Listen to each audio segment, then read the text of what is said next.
কোন হাফেজ আলে মুফতি মুহাদ্দিসের কথা, এমপি মন্ত্রীর কথা, রাজা বাদশার কথা, আমেরিকার প্রেসিডেন্টের কথা, যার জন্য রব্বে কারীম 18,000 মাখলুকাত সৃষ্টি করেছে। পৃথিবীতে যা কিছু সৃষ্টি করেছে সব কিছু রাহমাতুল লিল আলামিনের সৌজন্যে আপনার আমার কল্যাণের জন্য সৃষ্টি করেছে। বলেন সুবহানাল্লাহ। সেই নবীর পবিত্র জবান দিয়ে কথাটা বলেছেন, খায়রুকুম মান তাআল্লামাল কুরআনা ওয়া আল্লামা। তোমাদের মধ্যে সবচাইতে দামি, সবচাইতে শ্রেষ্ঠ, উত্তম ব্যক্তি হলো কারা? যারা কোরআন পড়ে এবং পড়ায়। এই মাদ্রাসা জামিয়াতুল আমির হামজা, জামিয়াতুল আমির হামজা মাদ্রাসায় যারা পড়াশোনা করে, এরকম কোরআনুল কারীমের মাদ্রাসা যারা পড়াশোনা করে এবং পড়ায়, সরকার দু আলম নবী কদম যায় সবচাইতে দামি। অতএব আমরা সকলে দামি হতে চাই কিনা বলেন? সালমান ফার্সি 120 বছর বয়সে সরকার দু আলম নবীকে দেখে নবীর হাতে বায়াত হয়ে ইসলাম ধর্ম গ্রহণ করে কত দামি হয়ে গেছে। 120 বছর হওয়ার পরে যে ব্যক্তি নবী পাকের হাতে বায়াত হয়ে হাত ধরে দামি ব্যক্তি হয়ে গেছে, কোরআনুল কারীম শিখেছে, নবী পাকের হাদিস শিখেছে। সালমান ফার্সি, তাকে সাহাবে কেরাম মুরব্বী হিসেবে অনেক মহাব্বত করতেন, শ্রদ্ধা করতেন, ভালোবাসতেন। আনসার এবং মুহাজির দুই সাহাবীর দুই দলের মধ্যে, আনসারদের মধ্যে মুহাজিরদের মধ্যে টানা হেঁচড়া। মুহাজিরা বলেন সালমান ফার্সি আমাদের দলের, আনসারা বলেন না আমাদের দলের। এরকম দুই দলের মধ্যে মোহাব্বত, প্রেম, ভালোবাসা নিয়ে ঝগড়া হচ্ছে। সরকার দু আলম নবী উপস্থিত। সরকার দু আলম নবী বলে, হে আনসার মুহাজির সাহাবীরা, সালমান ফার্সি তোমাদের কেউ নয়। সালমান ফার্সি হলো আমার একটা অংশ, দেহের অংশ, আমি তাকে মোহাব্বত করি, ভালোবাসি। সালমান ফার্সি হলো আমার দলের, আমার কলিজার টুকরা। বলেন সুবহানাল্লাহ। হে মুসলিম, হে মুসলমান, হে মুমিন, হে মুসলমানের সন্তান, আশিক রাসূল দাবি করে মুসলমানের ঘরে জন্ম নিয়েছ, কোরআনুল কারীম তুমি পড়তে পারো না ভাই। হে বাবা, হে মা, হে বোন, কি তুমি পড়তে পারো কি জানো? চোখ থাকা সত্য, চোখ আছে, চোখ থাকা সত্য তুমি অন্ধ। একজন মুসলমানের সন্তান কোরআন পড়তে পারে না, কখনো মেনে যায় না। কি বলেন ঠিক কিনা? কথা বুঝেন না আমার? একজন আমি আশিক রাসূল হয়া নবীরে ভালোবাসি, নবীর প্রেমিক আশিক রাসূল দাবি করি, আল্লাহর প্রিয় বান্দা বান্দি দাবি করি, আল্লাহর প্রেমিক দাবি করি, একজন আমি মুসলিম দাবি করি। মুসলিম দাবি করে একজন মুসলমানের সন্তান কোরআন পড়তে পারবে না, এটা কখনো মেনে নেওয়া যায় না। কে বলেন ঠিক কিনা বাবাজিরা? হ্যাঁ মুমিন, যারা কোরআন পড়তে পারো না, কোরআন জানো না, কোরআন যদি সহ্য করে না পড়তে পারো, তোমার আমার নামাজ হবে না। কোরআন কারীম যদি সহ্য করে না পড়তে পারো, সওয়াবের পরিবর্তে গুনাহ হবে। ভাইয়েরা আমার, পৃথিবীতে একটা মাত্র কিতাব আছে, একটা মাত্র কিতাব, যে কিতাবের হরফ, প্রত্যেকটা হরফে কমপক্ষে 10টা করে নেকি পাবেন। বুঝে পড়েন না বুঝে পড়েন, জেনে পড়েন আর না জেনে পড়েন, প্রত্যেকটা হরফে কমপক্ষে 10টা করে আপনার নেকি পাবো। কি বলেন ঠিক কিনা? বিসমিল্লাহির রাহমানির রাহিম।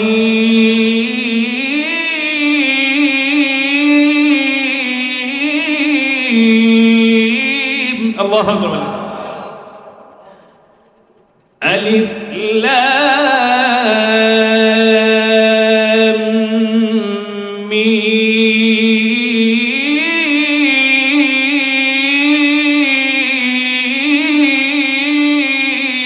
আল্লাহু আকবার বলেন। আলিফ লাম মিম কয়টা হরফ পড়লাম? বসছি, শিখার জন্য বসছি, কিন্তু শিখে নিতে হবে তো। এই কলবের মধ্যে, অন্তরটার মধ্যে, হৃদয়ের মধ্যে, আত্মার মধ্যে, আত্মার খোরাক নিয়ে যেতে হবে। বসলাম, ওলামে কেরাম কিছু কথা বললেন, এক কান দিয়ে শুনলাম, আরেক কান দিয়ে বের করে দিলাম, তাহলে ফায়দা হবে না। হা না কিছু বলবেন। আমি 3টা হরফ পড়লাম, আলিফ লাম মিম। 3টা হরফ পড়াতে আমি যে পড়লাম কমপক্ষে 30টা নেকি পেয়ে যাব। আপনারা যারা শুনেছেন আপনারাও কমপক্ষে 30টা নেকি পাবেন, বলেন সুবহানাল্লাহ। একটু আস্তে বলেন, উঁচু আওয়াজ করে সুবহানাল্লাহ, আল্লাহু আকবার। কোরআনুল কারীম এমন কিতাব, যে কিতাবের দিকে তাকাইলে সওয়াব, যে কিতাবকে চুমু খাইলে সওয়াব। কোরআনুল কারীম এমন দামি কিতাব, এই কোরআনকে যারা ভালোবাসবে, মোহাব্বত করবে, যাদের জিন্দেগি গড়বে, তারা সোজা বিনা হিসেবে জান্নাতে চলে যাবে, বলেন সুবহানাল্লাহ। এই কোরআন এমন এক কিতাব, যে কিতাব তোমাকে আমাকে দুনিয়াতে বলবে না, আখিরাতেও বলবে না, হাশরের মাঠে বলবে না। এই কোরআনুল কারীম যতক্ষণ পর্যন্ত তোমাকে আমাকে সুপারিশ করে জান্নাতে না পৌঁছাবে, ততক্ষণ কোরআনুল কারীম তোমাকে আমাকে ছেড়ে যাবে না, বলো সুবহানাল্লাহ। যদি আপনি আমার ব্যক্তিগত জীবন, পারিবারিক জীবন, সামাজিক জীবন, রাষ্ট্রীয় জীবন, সর্বক্ষেত্রে যদি কোরআনকে ফলো করে চলতে পারি, নবী পাকের হাদিসকে ফলো করে চলতে পারি, প্রত্যেকটা সেক্টরে, প্রত্যেকটা ক্ষেত্রে যদি নবীর সুন্নাত, নবীর আদর্শ, নবীর তরিকাকে পরিপূর্ণভাবে বাবা বাস্তবায়িত করতে পারো, নবী তোমার জন্য, আমার জন্য সুপারিশ করার জন্য অপেক্ষা আছে। তোমাকে আমাকে সুপারিশ না করে জান্নাতে না নিয়ে নবী পাক জান্নাতে যাবে না, বলে সুবহানাল্লাহ। যে নবী সারা জীবন তোমার জন্য, আমার জন্য কেঁদেছে, সারা জীবন দুনিয়াতে কেঁদেছে, সোনার মদিনায় কাঁদছে, হাসরের মাঠে যেই নবী কাঁদবে তোমার জন্য, আমার জন্য, সেই নবীর যদি ভালোবেসে থাকো, প্রত্যেকটা ক্ষেত্রে নবীর সুন্নাত, নবীর আদর্শ, নবীর তরিকাকে মানতে হবে, বাস্তবায়িত করতে হবে। কি বলেন, ঠিক কিনা? যেই নবী রব্বে কারীমের কাছে আরশে আজিমে গিয়ে তোমার আমাদের বলে নাই, হাশরের মাঠে সর্বপ্রথম সরকার দু আলম নবীকে যখন তোলা হবে, নবী পাক বলবেন, হ্যাঁ জিবরাইল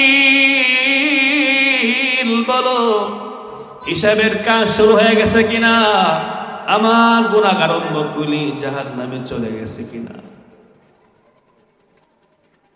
জিবরাইল বলবেন, ইয়া রাসূলুল্লাহ, ইয়া হাবিবাল্লাহ, আপনাকে ছাড়া তো বিচারের কাজ শুরু হবে না। বিচার কাজ শুরু হয় না, সর্বপ্রথম আপনাকে তোলা হলো, বলেন সুবহানাল্লাহ। হাসর মানে সবাই নিজেকে নিয়ে ব্যস্ত থাকবে।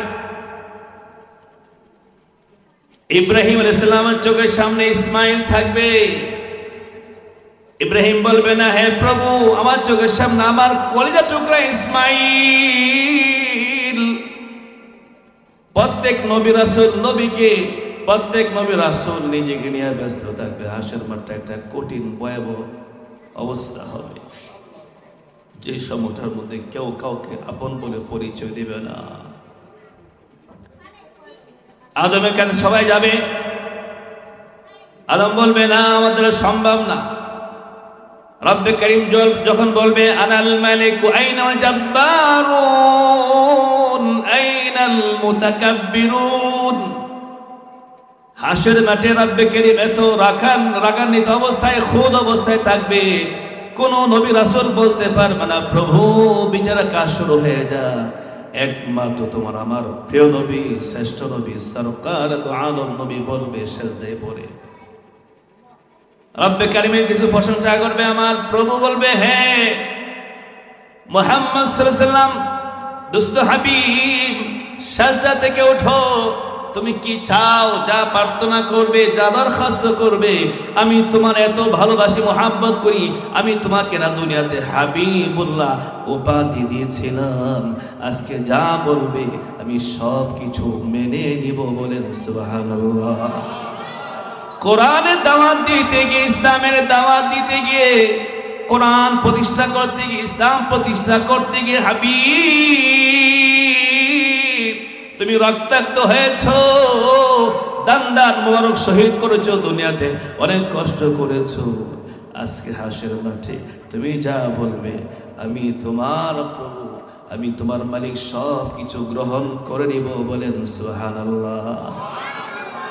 ভাইরা আমার, যেই নবী হায়াতুন নবী, জিন্দা নবী, নিষ্পাপ, যার কোনো গুনাহ নাই, সেই নবী মাহে রমজান আসলে সারা রমজান কোরআন নিয়ে ব্যস্ত থাকতো। যে নবী কোরআন কারীম পড়তে পড়তে পা মোবারকগুলি ফুলে যাইত, পা মোবারকগুলি ফুলে যাইত। আমার মালিক বলে, রাব্বে কারীম হাবিব, তুমি তাকে দেখছো নি তোমার পায়ের কি অবস্থা হয়েছে? যে নবী শুধু এক পৃষ্ঠা, দুই পৃষ্ঠা নয়, এক সূরা, দুই সূরা, এক পারা, দুই পারা, তিন পারা, 10 পারা পর্যন্ত, 15 পারা পর্যন্ত পড়েছে, সারা রাত কোরআনুল কারীম তিলাওয়াত করে রাত শেষ করে দিয়েছে। বলেন সুবহানাল্লাহ।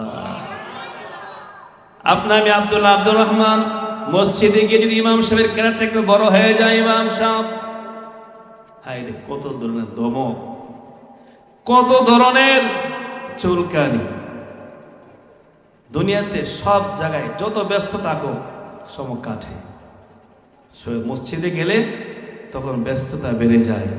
শয়তানের চানা একজন মুমিন বেশিক্ষণ মসজিদে থাকুক, মসজিদ থাকলে সে অনেক নেকি কামাই করে আল্লাহর সন্তুষ্টি লাভ করতে পারে। অতএব শয়তান ফার্ম দে, ওয়াসওয়াসের মধ্যে ফেলে দে, এই বেটা মসজিদ থেকে তাড়াতাড়ি বের হয়ে যা। কি বলেন, ঠিক কিনা? যদি আলোচনা একটু লম্বা হয়ে যায়, যদি আলোচনা একটু বড় হয়, লম্বা হয়, 5 মিনিট বেশি হয়, অথবা ক্যারেক্টার একটু লম্বা হয়ে যায়, হায় রে কত ভাই, কত যুবক, কত বাবার আছে ইমাম সাহেবের শুধু আলোচনা আর সমালোচনা। আল্লাহ মাফ করুক, অনেক কমিটির ভাইয়েরা আছে, অনেক বাবারা আছে, ইমাম সাহেবকে অনেক দমকাদমকি করে, হুজুররা পরের রাত খায়, আন্দাজ নাই। কি বলেন, ঠিক কিনা? আমি গত রমজানে টরেন্টো, কানাডার নাম শুনছেন না? শুনছেন না? কানাডা একটা বিশাল বড় রাষ্ট্র। কানাডা টরেন্টো মসজিদ আল আবদিন গত রমজানে নামাজ পড়াইতে গিয়েছিলাম। ওইখানে দেখলাম আলহামদুলিল্লাহ এত বড় একটা বিধর্মী রাষ্ট্র আমার জীবনের প্রথম। আমরা তো শুধু শবে বরাত, লাইলাতুল কদর নিয়ে ব্যস্ত। লাইলাতুল কদর যখন আসে, শবে বরাত আসে, শুধু ওই রাত্রগুলি সারা রাত ইবাদত করি। আর এরা এত ব্যস্ততার মধ্যে আমি আমার জীবনের প্রথম মাহে রমজান মাগরিব থেকে নিয়ে সাহারি পর্যন্ত ঘুমানোর কোনো সুযোগ ছিল না। শুধু আমি নয়, প্রত্যেকটা মুসলিম নরনারী, পুরুষ, মহিলা, মহিলাদের জন্য আলাদা ব্যবস্থা আছে, পুরুষের জন্য আলাদা ব্যবস্থা আছে। মনে করেন ইফতারের আগে আসে, ইফতারের আগ মুহূর্তে টিস্যু পেপারের মধ্যে 3টা করে খেজুর দিব, একটা পানির বোতল দিবে, যাতে মসজিদে আদব রক্ষা হয়, মসজিদে না ভরে। আবার নিচতলা নিচে ব্যবস্থা আছে, ইফতারের পরে 3টা খেজুর, একটু পানি খেয়ে ইফতারি করবে, পানি পান করবে। মাগরিবের পরে আবার নিচতলায় খাবারের ব্যবস্থা আছে, খাবার খেয়ে উজু সিজদা করে নামাজের প্রস্তুতি। ওখানে 1 পারা কোরআন কারীম তেলাওয়াত করতে, 1 পারা খতমে তারাবির মধ্যে পড়তে 2 ঘন্টা সময় লাগে। বলেন কয় ঘন্টা? 10টা শুরু করতো, 12টা শেষ হতো। তারপরে একটু চা খেয়ে একটু ইবাদত করে কোরআন কারীম তেলাওয়াত করে আমরা আবার কিয়ামুল লাইল, তাহাজ্জুদের নামাজ 2 হাবেশে আমরা এই 4 রাকাত করে 8 রাকাতে 2 পারা, 2 পারা 2টা শুরু করলে 4.5টা, প্রায় 2.5 ঘন্টা। সাহারি খেয়ে তারপরে এই মুসল্লিরা বাসায় যাইত। তো ওখানে গিয়ে অনেক কিছু শিক্ষা হয়েছে। আমরা কোথায় আছি? আমাদের দেশে খতমে তারাবির মধ্যে একটু দৃঢ়স্থিরভাবে পড়লে মুসল্লিরা কত কিছু বলে। কোরআনুল কারীম যখন পড়ে দিলের কানে গভীর মনোযোগ দিয়ে শুনতে হয়, এটা মালিকের নির্দেশ, ওয়াজিব। আমরা তো কোরআন শরীফ তেলাওয়াত করতেছি, তামাশা করতেছি, সাবধান এমন যাতে বাবা না হয়। ভাই আমার আলোচ্য বিষয়, সংক্ষিপ্ত আলোচ্য বিষয় হলো পরকালের প্রতি ঈমান। বাকি যেহেতু কোরআনের মাদ্রাসা, কোরআনে কয়েকটা কথা বলা দরকার, কে বলে ঠিক কিনা? এবং অনেক ডাক্তার, ইঞ্জিনিয়ার, উচ্চ পর্যায়ে শিক্ষিত বাংলাদেশে বুয়েটে পড়াশোনা শেষ কইরা জাপান, আমেরিকা অনেক বড় বড় পিএইচডি এনে ওখানে গেছে। মুরব্বী বাবারা 2 দিন ক্লাস করত। মুরব্বীরা প্রত্যেক সপ্তাহে 2 দিন ক্লাস করতো, 2 দিন ক্লাস নিতাম আমরা। প্রত্যেক সোমবারে মাগরিব থেকে নিয়ে আসা নামাজ পর্যন্ত, প্রত্যেক বুধবারে মাগরিব থেকে নিয়ে আসা পর্যন্ত। আর যারা কলেজ, ইউনিভার্সিটি পড়াশোনা করে যুবক যারা আছে, এদের জন্য শনিবার আর রবিবার 2 দিন আমেরিকা, কানাডা সাপ্তাহিক ছুটি থাকে, বন্ধ থাকে। শনি রবি 2 দিন যারা যুবক আছে তারা কোরআনুল কারীম শিখতেন, তেলাওয়াত করতেন। 11টা থেকে শুরু করে 12টা, 1টা, 2টা আমরা জোহরের নামাজ পড়তাম। সর্বশেষ আমি 2.5 মাস ছিলাম ওখানে। আলহামদুলিল্লাহ 5 ওয়াক্ত নামাজ পড়াইছি, রমজানের নামাজ পড়াইছি, জুমা নামাজ পড়াইছি, রোজার ঈদের নামাজ পড়াইছি। আমি আর বাংলাদেশে মাধবপুর কেন্দ্র শেখ ঈদের নামাজ পড়াই। তো ঈদুল আজহা আমার দেশে এসে পড়াই। তো ওখানে দেখলাম তারা যে কত বড় কোরআন প্রেমিক, আশেকা রাসূল। ওই দেশের মতো একটা দেশ যেখানে খ্রিস্টান বেশি, ইহুদি বেশি, বিধর্মী বেশি, মুসলিম আছে তবে কম। এখন আবার অনেক মুসলিম হয়েছে, অনেক। ওখানে স্বাধীনতা, প্রত্যেকটা ধর্মের স্বাধীনতা আছে। ইসলাম ধর্মের দাওয়াত দিতে পারবে, দাওয়াত দিলে ইসলাম গ্রহণ করতে পারবে, কোনো বাড়াবাড়ি না। তবে কোনো ধর্মকে কটূক্তি করা যাবে না, কোনো ধর্মকে নিয়ে বাড়াবাড়ি করার কোনো অনেক কোনো অনুমতি নাই। কিন্তু ইসলাম ধর্মের দাওয়াত দেওয়ার সুযোগ আছে। আলহামদুলিল্লাহ কত যুবক, কত অমুসলিম মুসলমান হচ্ছে আমেরিকায়, কানাডা, সারা বিশ্বে। বলি আলহামদুলিল্লাহ। আমি যে জিনিসটা বুঝাইতে চাচ্ছি সেটা হলো বাবাজিরা, আপনার জন্য, আমার জন্য, প্রত্যেকটা মুসলমান, নর নারী, পুরুষ মহিলা সকলের জন্য কোরআনুল কারীমকে সই শুদ্ধ করে পড়া, ইলমে দ্বীন শিক্ষা করা ফরজ। কি বলেন ঠিক কিনা? জোরে বলেন ঠিক কিনা? তাহলে যারা বাবাজিরা, ভাইয়েরা আমার, আমরা যারা কোরআন পড়তে পারি না, বাবা ভাইয়েরা, কেমনে তুমি হাসর মাঠে আমার মালিকের সামনে চেহারা দেখাইবা? মালিকের কাঠ গড়ে দাঁড়ায় বাবা তুমি কি বলবা? রাহমাতুল আলামিন প্রিয় নবীর সামনে দাঁড়ায় তুমি কি বলবা? আমার নবী সহ সাহাবায়ে কেরাম রমজান মাস যখন আসতো, রমজানটা হলো মুসলমানদের জন্য, মুসলমান সন্তানদের জন্য ইবাদতের মাস, ইবাদতের মৌসুম, ইবাদতের সিজন। কি বলেন ঠিক কিনা? যারা ব্যবসা করে এদের একটা মৌসুম আছে, ব্যবসায়ীদের বিশেষ কয়েকটা মৌসুম থাকে, 2টা ঈদ আর অন্যান্য কিছু মৌসুম আছে।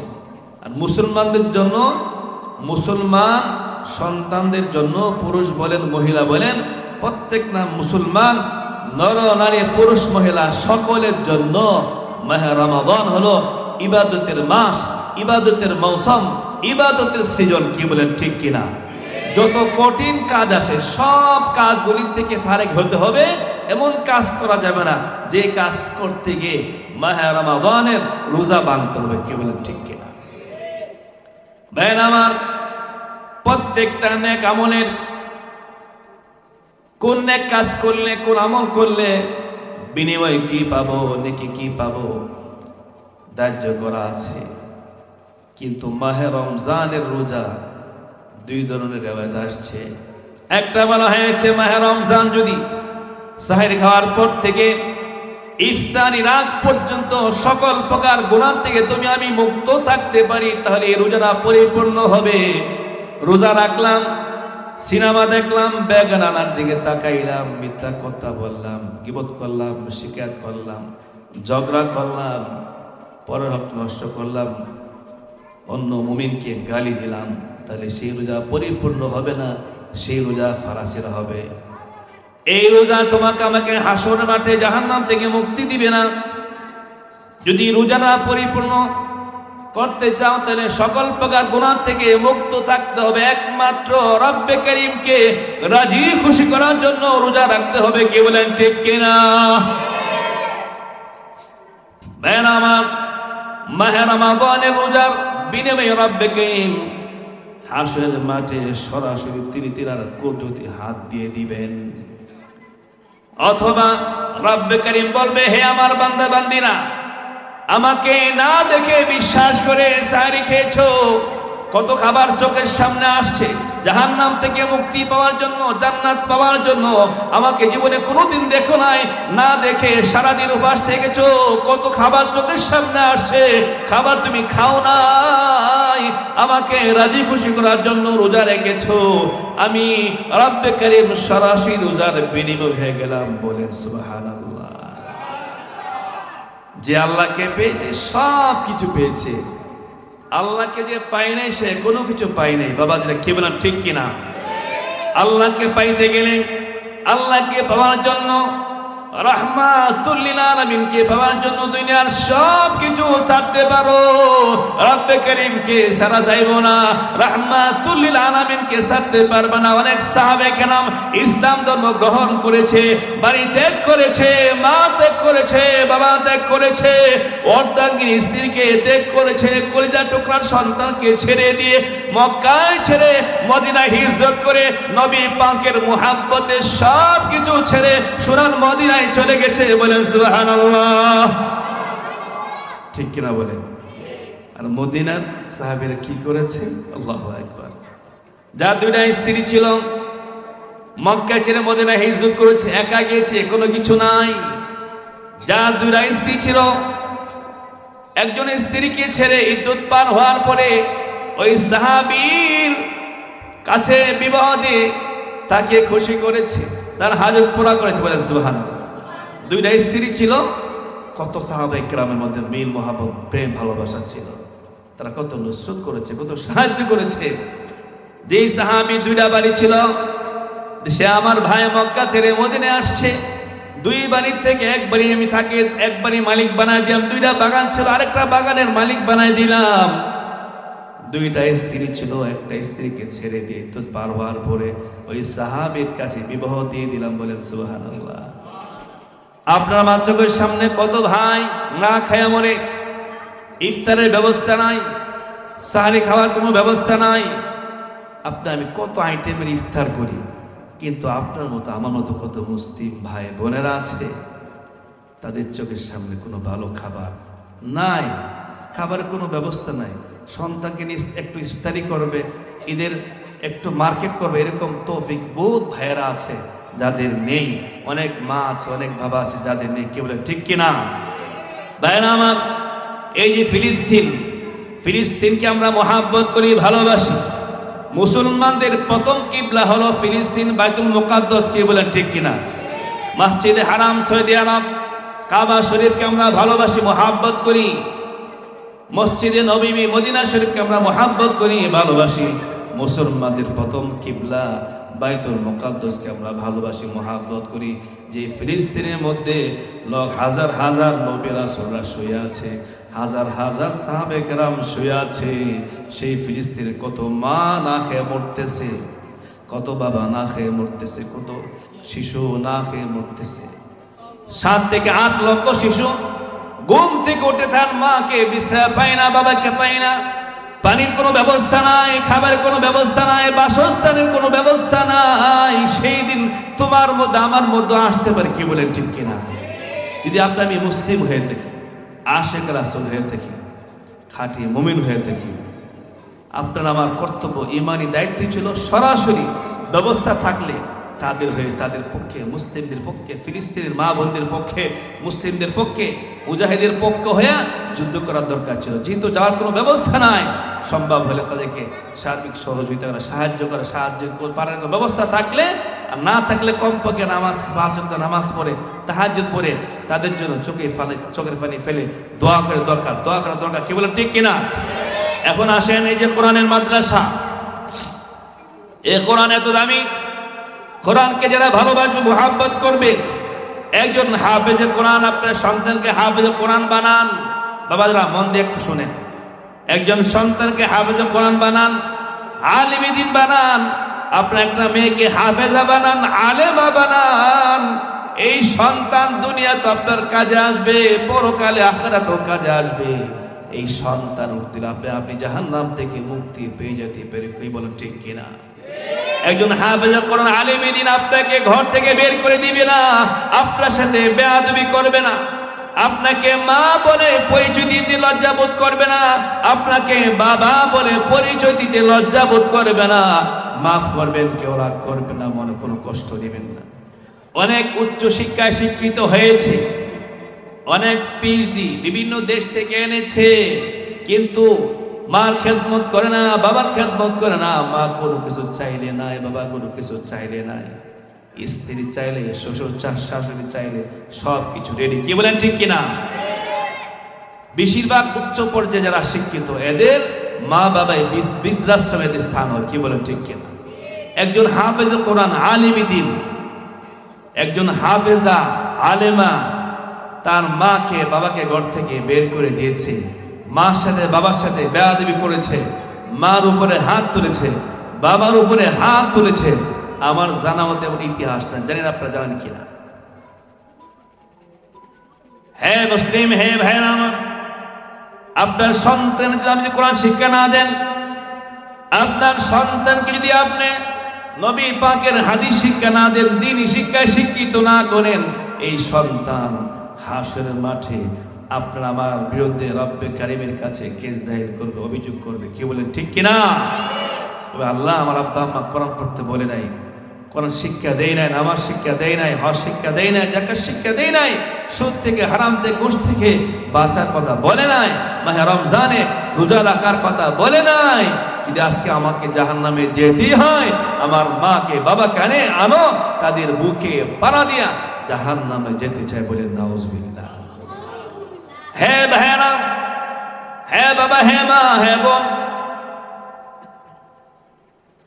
আমার মা বেঁচে নেয়, বাবা বেঁচে নেয়, আলহামদুলিল্লাহ চেষ্টা করেছি সাহিত্য অনুযায়ী সর্বোচ্চ আব্বা আমার খেদমত করার জন্য।